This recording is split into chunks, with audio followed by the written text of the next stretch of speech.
తులారాశి వారికి ఈ వారం చాలా వరకు అనుకూలంగా ఉంది. సప్తమాధిపతి అయిన కుజుడు అష్టమంలో ఉన్నారు. చంద్రుడు పంచమ, షష్టమ, సప్తమంలో ఈ వారం సంచారం ఉంటుంది. అదేవిధంగా రాశ్యాధిపతి అష్టమాధిపతి అయిన శుక్రుడు వ్యయంలో నీచబడి ఉన్నారు. కొన్ని కార్యక్రమాలు చేదాకా వచ్చి చేజారిపోవడం, మనం ఎంత కష్టపడుతున్నప్పటికీ కూడా ఫలితాలను తక్కువగా ఉండే అవకాశం గోచరిస్తుంది. ఇటు ఉద్యోగంలోనూ వ్యాపారంలోనూ మెంటల్ స్ట్రెస్ అనేది ఎక్కువగా ఉంటుంది. అయితే మీరు ఎంతగా ఆలోచిస్తారో అంత ఫలితాలు తక్కువగా ఉంటాయి. ఎంతగా స్పాంటేనియస్గా ఆలోచిస్తారో ఫలితాలు అంత బాగుంటాయి. నిర్ణయాల మట్టుకి ఆలోచించి సడన్గా తీసుకున్న నిర్ణయాలు ఏవైతే ఉన్నాయో మీకు లాభిస్తాయి. కుటుంబ పరంగా కూడా సహాయ సహకారాలు ఉంటుంది. దూర ప్రాంత ప్రయాణాలు, విదేశీ సంబంధించిన వ్యవహారాలు, అదేవిధంగా ఆస్తికి సంబంధించిన వ్యవహారాలు చక్కగా కలిసి వస్తుంది. ఒక అవకాశం చేద్దాకా వస్తుంది, అది చేజార్చుకోకండి. మీకు మధ్యలో వారాంతంలో కాకుండా మధ్యలో మంచి అవకాశాలు కలిసి వస్తాయి. వాటిని జాగ్రత్తగా ఉపయోగించుకున్నట్లయితే భవిష్యత్తులో మీకు ఫైనాన్షియల్ పరంగా ఇబ్బంది లేని వాతావరణం ఉంటుంది.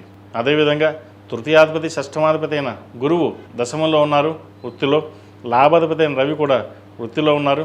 కొన్ని పనులు చేసేటప్పుడు ఇష్టదైవారాధన దర్శించుకోవడం వల్ల కొన్ని శుభకార్యాలు జరుగుతాయి.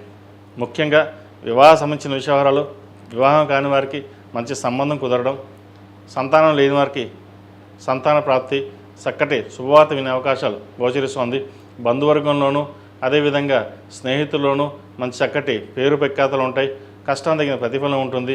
అయితే ఖర్చులు మటుకి మన చేతిలో ఉండదు. ఎంత సంపాదిస్తారో అంత ఖర్చు అవుతుంది. అది ఏ విధంగా ఖర్చు అవుతుందో కూడా మనకు తెలియదు. అదో విధంగా ఒక్కొక్కరికి మాట ఇచ్చి ధనాన్ని ఇవ్వడం వల్ల కూడా నష్టపోయే అవకాశం గోచరిస్తుంది. స్నేహితులు కావచ్చు మాట ఇవ్వకుండా ఉండడం అనేది చెప్పదగినది. అదేవిధంగా ఫైనాన్స్ పరంగా కొన్ని నిర్ణయాలు తీసుకోవాలి. వ్యాపార పరంగా నూతన వ్యాపారాలు ప్రారంభించకుండా ఉన్న వ్యాపారాన్ని చూసుకోవడం చెప్పదగిన సూచన. అదేవిధంగా సాఫ్ట్వేర్ రంగం ప్రారంభించాలనుకున్న వారికి, రియల్ ఎస్టేట్ రంగంలో ఉన్న వారికి, ఒక హాస్పిటల్ పెట్టాలనుకున్న వారికి కాలం చక్కగా ఉందని చెప్పచ్చు. వైద్య వృత్తిలో ఉన్న వారికి మంచి అవకాశాలు కలిసి వస్తుంది. గడిచిన కొన్ని వారాల కంటే కూడా ఈ వారం చాలా వరకు అనుకూలంగా ఉంది. అయితే కోర్టు పరమైన కొన్ని చిక్కులు నుంచి బయటపడగలుగుతారు. కోర్టు సంబంధించిన వ్యవహారాలు ఏవైతే ఉందో మీకు అనుకూలంగా రావడం ఒక సంతోషకరమైన వార్త అని చెప్పచ్చు. అయితే ఇదే అదునుగా తీసుకుని కొత్త వ్యాపారాలు ప్రారంభిద్దాం, అన్నీ బాగున్నాయి కదా అనుకుంటారు. కానీ ప్రస్తుతం అటువంటి పనులు ఏమీ చేయొద్దు. వ్యాపారపరంగా చేయాల్సిన వ్యాపారం చేయండి. దైవానుగ్రహం చక్కగా ఉంది కాబట్టి కార్యసిద్ధి కలుగుతుంది. ప్రమోషన్ కోసం వెయిట్ చేస్తున్న వారికి కొంత ఆలస్యమైన ప్రమోషన్ వచ్చే అవకాశం గోచరిస్తుంది. ఈ రాశివారు ప్రతిరోజు ప్రతినిత్యం దుర్గా స్తోత్రాన్ని పఠించడం చెప్పదగినది. శుక్రవారం నాడు అమ్మవారికి కుంకుమార్చన చేయించండి, మంచి ఫలితాలు సంప్రాప్తిస్తాయి. ఆషాఢ మాసం కాబట్టి శుక్రవారం నాడు అమ్మవారికి కుంకుమార్చన చేయించండి ఏదైనా గుడిలో. లేదు అంటే ఇంట్లో కుబేర కుంకుమతోటి, మొగలుపు కుంకుమతోటి అమ్మవారికి అర్చన చేయండి, మంచి ఫలితాలు సంప్రాప్తిస్తాయి. ఆరోగ్యపరమైన చిన్న ఇబ్బందులు ఏమున్నాయో అవి ఈ వారం సమస్యపోతాయి. సంతానం సంబంధించిన విషయాలు కూడా ఈ వారం చక్కగా ఉంది.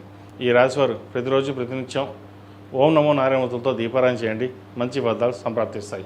ఈ రాశిలో జన్మించిన వారికి కలిసి వచ్చే సంఖ్య 7, కలిసి వచ్చే రంగు బ్లూ. ఏదైనా పని మీద బయటప్పుడు శుక్రవారం నాడు కానీ శనివారం నాడు కానీ వెళ్ళండి, మంచి ఫలితాలు సంప్రాప్తిస్తాయి. ఈ పూజస్టోర్.in పసుపు కుంకుమ నుంచి దేవతా విగ్రహాల దాకా అన్ని రకాల పూజలు, వ్రతాలు, గృహప్రవేశం, హోమాది శుభకార్యాలకు కావలసిన పూజా సామాగ్రి అంతా ఒక్కొక్క క్లిక్ తోనే మీ ఇంటి వద్దనే పొందండి. ఈ పూజస్టోర్.in